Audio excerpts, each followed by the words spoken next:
Ya, Bursa Wali Kota Palembang mengatakan jika Karang Taruna merupakan organisasi yang bersentuhan langsung dengan pemerintahan, untuk itu pemerintah Kota Palembang merencanakan untuk menggelontorkan dana hibah.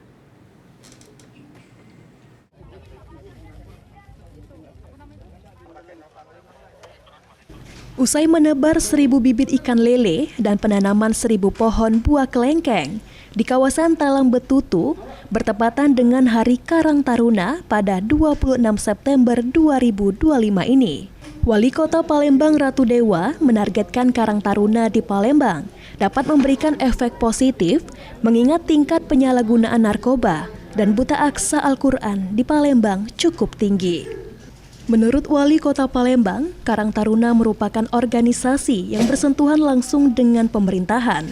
Untuk itu, pemerintah Kota Palembang merencanakan untuk menggelontorkan dana hibah agar Karang Taruna Palembang dapat menjadi percontohan di level Provinsi Sumatera Selatan. Tentunya dari Karang Taruna punya program, kegiatan, tidak usah muluk-muluk, yang penting terasa betul.